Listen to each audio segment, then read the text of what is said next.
Okay, Math 2 8.1 notes. We're talking about sample spaces and the fundamental counting principle. So, starting off with some definitions. A sample space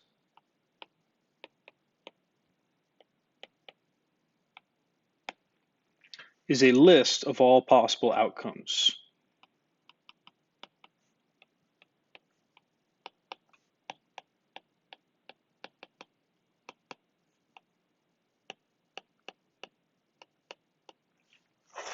So, context, I don't know if I said this already, but this unit's over probability.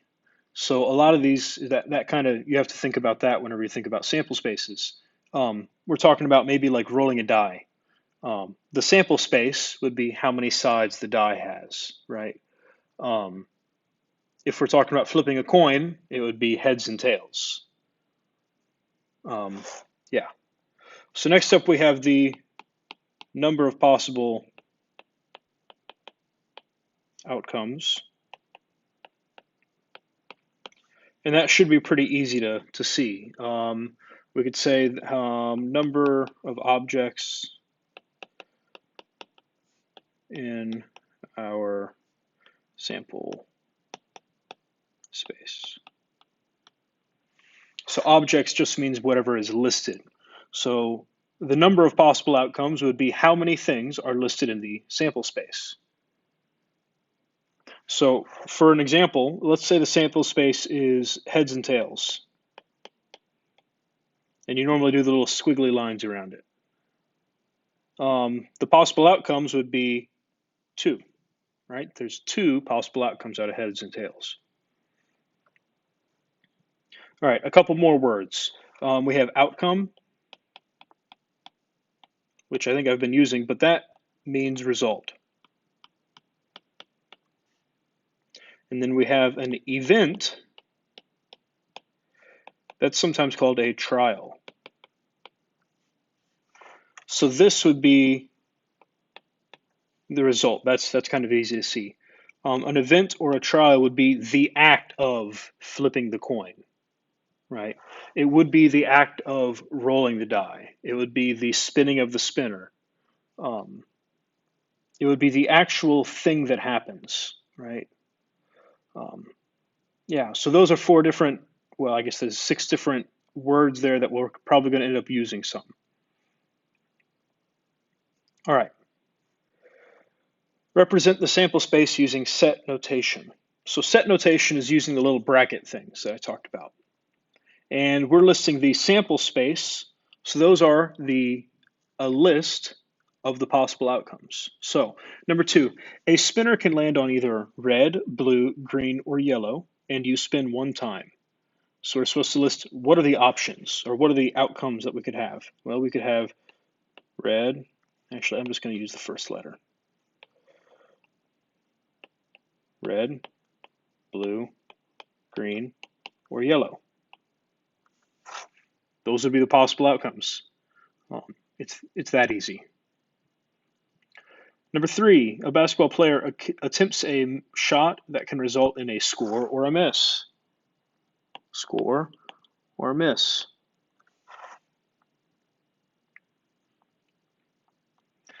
Number 4, a button is pressed on a computer. A computer program randomly outputs. Let me start again. When a button is pressed, a computer program outputs a random odd number greater than 1 and less than 9. And you press the button twice. Now this is where it gets slightly confusing. So let's start off by listing the odd numbers greater than 1 and less than 9. Now it says greater than 1, so that means it doesn't include 1. So we'll start off with 3, then 5, and then 7. So if it said that it pressed it 1 time, we would just list 3, 5, 7. But it said it pressed it 2 times, so you have to list those options. We're going to list them like a point. So starting off, let's say that the first outcome is a 3. And the second one could be we'll say another 3. So this here means that they pressed it twice, and both times it was a 3. Next up, we could say, well, what if you got a 3 and then a 5? a 3, and then a 7. Right? And we kind of list them as a point. Next up, I'm going to say, well, what if we started off with a 5? I'm going to have 3 of those again. So this here is going to say we start off with a 5, and then we land a 3, or we get a 3. Then we'll say 5, and then another 5, a 5, and then a 7. Lastly, we'll say the first one starts with a 7, and then we get a 3, a 7, and then a 5, and a 7, and then a 7. Okay? So we can see really quickly that if we have to press something more than once, the number of outcomes increases dramatically.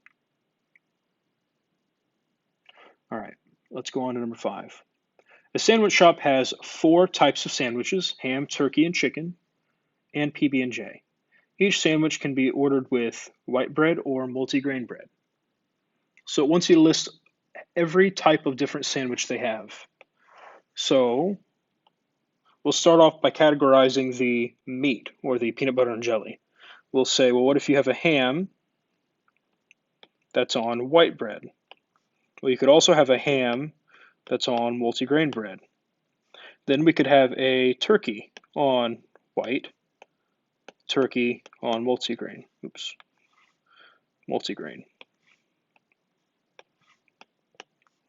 Next up would be chicken on white and chicken on multigrain.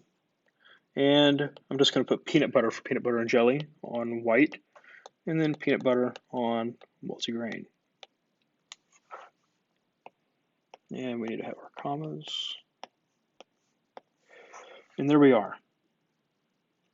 One thing that we should be able to notice is that there are 4 types of fillings, or types of sandwiches, and 2 different types of bread, right?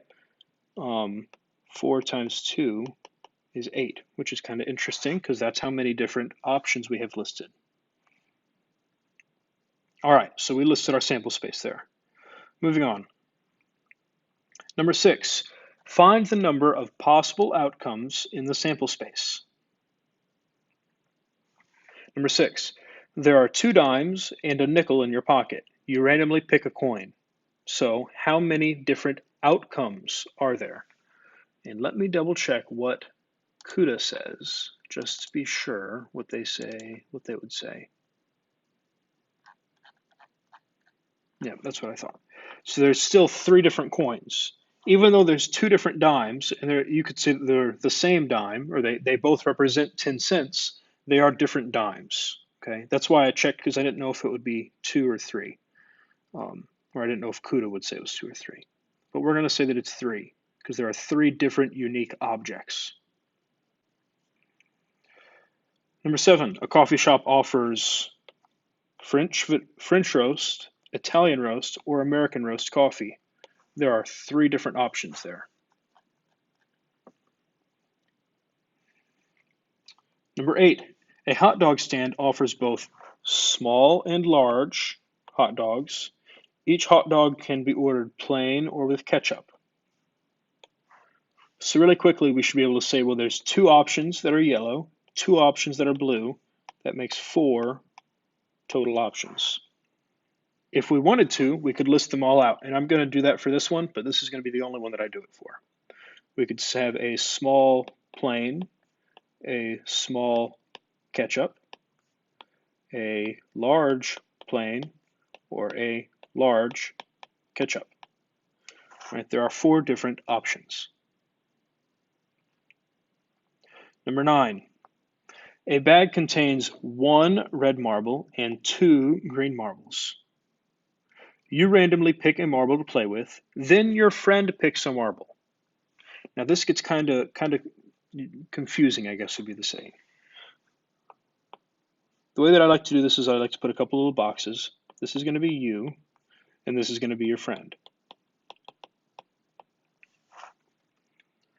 Whenever you pick a marble, there are 3 total marbles, correct?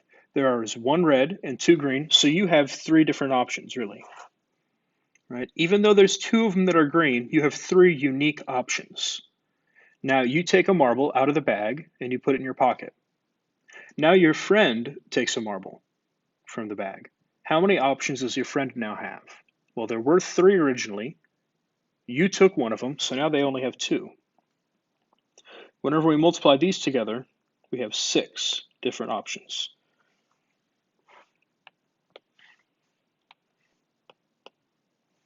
All right. This is called without replacement.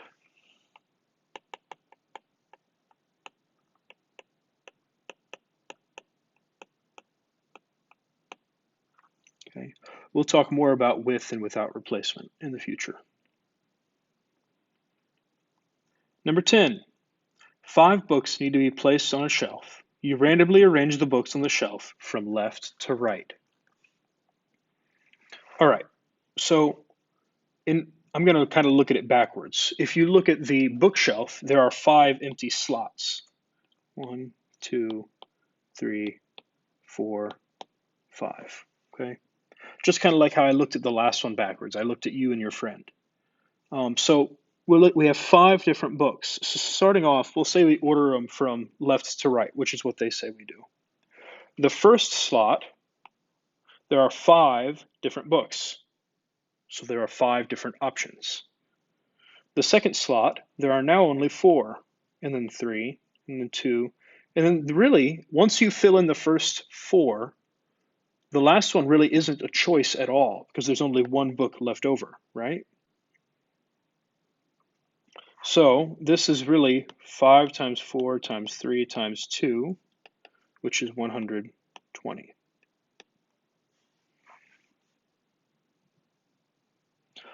You might remember the factorial, the exclamation point. Remember that factorial, 5 factorial means 5 times 4 times 3 times 2 times 1.